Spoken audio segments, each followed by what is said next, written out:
Apa ubat yang ditinggalkan oleh Rasul untuk kita selamatkan diri kita dengan cabaran akhir zaman ni? Ubat dia apa dia? Ubat dia adalah dengan cara kita membanyakkan salawat kepada Nabi kita Muhammad sallallahu alaihi wasallam. Ada satu cerita Sayyidina Abdullah bin Mubarak radhiyallahu taala anhu, waktu ketika mana selesai beliau tawaf, beliau bersandar di tiang dalam Masjidil Haram menghadap ke arah Kaabah. Ketika dia tengok Kaabah, dia nampak seorang lelaki sedang bertawaf. Yang mana lelaki ni mengangkat kaki, letak. Lambat jalan dia. Sayyidina Abdullah bin Mubarak terus pergi kepada lelaki tersebut dan tanya kepada dia, apa yang sebabkan kamu jalan lambat ni? Kata dia, saya berselawat kepada Nabi dengan setiap langkahan kaki saya. Setiap langkah saya berselawat kepada Nabi. Dia kata, apa yang menyebabkan kamu buat macam tu? Maka lelaki ni pun cerita. Dia kata, wahai tuan, dulu saya dalam perjalanan bersama dengan ayah saya. Saya dalam perjalanan untuk menunaikan haji. Sampai di pertengahan jalan kami datang naik kapal. Sampai di pertengahan jalan kami berhenti berehat. Ayah saya jatuh sakit dan dia dicabut nyawanya oleh Allah Ta'ala pada malam tersebut. Yang lebih menyedihkan saya, ayah saya bertukar kulitnya menjadi gelap yang segelap-gelap, yang menunjukkan bahawa dia ini adalah orang yang mati dalam keadaan su'ul khatimah. Kata lelaki ni, ketika ayah saya malam tersebut bertukar wajahnya segelap-gelapnya, dan saya tahu kata ayah saya su'ul khatimah, buruk kematiannya. Saya menangis panjang malam tersebut di sisi ayah saya, kerana saya bimbang bagaimana nak jawab esok dengan kawan-kawan yang lain yang bersama dengan kami dalam rombongan. Pada malam tersebut, waktu ketika saya sedang menangis, saya tidur, mimpi saya bertemu dengan seorang lelaki yang kulitnya putih kemerah-merahan, memakai pakaian yang segak putih, memakai serban, masuk ke dalam kemah kami, dan kemudian lelaki tersebut menyapu badan ayah saya sehingga bertukar ayah saya menjadi wajah yang sangat cantik dan bercahaya. Saya sangat gembira. Saya kemudian terus pegang kain jubah lelaki tersebut dan saya tanya kepada dia, billahi, demi Allah, tolong bagi tahu kepada saya, siapa kamu? Maka kata lelaki tersebut, kamu tak kenal saya? Ana Rasulullah. Saya adalah Rasulullah sallallahu alaihi wasallam. Saya datang kepada ayah kamu pada malam ini untuk memberi syafaat kepada.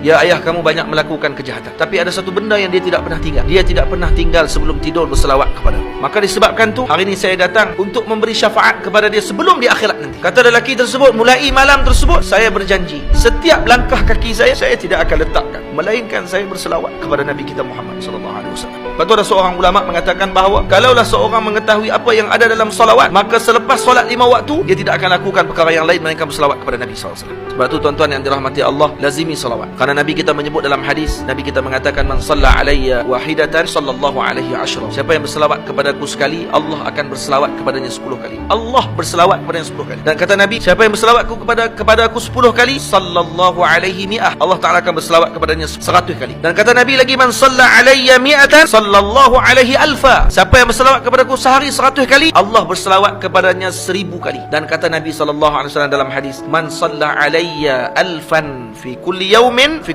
alfa marrah. Siapa yang berselawat kepadaku 1000 kali sehari akan berlaga bahunya dengan bahuku di depan pintu syurga Allah Ta'ala. Maknanya apa dia? Orang yang lazim selawat sehari 1000 kali, dia akan masuk syurga dengan Nabi SAW. Siapa yang berselawat kepadaku sehari 1000 kali, Allah mengharamkan jasad dia daripada api neraka Allah Ta'ala. Maksudnya orang yang selawat 1000 kali sehari, dia ni bukan ahli neraka dah tuan-tuan. Cuma saya nak minta tuan-tuan semua bakal ikut saya ramai-ramai. Jazallah anna sayyidana Muhammadan sallallahu alaihi wasallam ma huwa ahluh.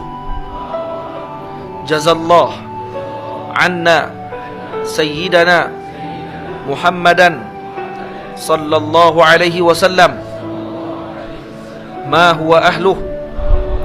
Jazallah anna sayyidana Muhammadan sallallahu alaihi wasallam ma huwa ahluh. Tuan-tuan, dalam hadis disebut siapa yang membaca pada setiap pagi atau setiap harinya dibaca jazallah anna sayyidana Muhammadan sallallahu alaihi wasallam ma huwa ahluh, akan ditulis dengan satu ucapan tersebut oleh 70 malaikat. Yang malaikat tersebut akan letih. Ini bahasa balaghah dipanggil, maksudnya mereka tak akan letih, cuma ni mereka telah meletihkan 70 malaikat untuk menulis pahala bacaan ini selama 1000 subuh. Maknanya 1000 subuh maksudnya 3 tahun tuan-tuan. Kalau baca 3 kali tadi berapa? 6 kali 3 18 tahun tuan-tuan. Malaikat tu akan tulis lagi pahala. Jadi jangan lupa untuk baca pada setiap pagi. Jadi saya sekat tu dulu. Moga-moga Allah Ta'ala menyelamatkan kita semua pada akhir zaman ini, kerana kita semua sekarang berada di penghujung zaman dah tuan-tuan. Moga-moga tuan-tuan semua dapat mengambil manfaat. Dan yang paling utama pada malam ni, kita balik jangan tinggal selawat kepada Nabi sallallahu alaihi wasallam.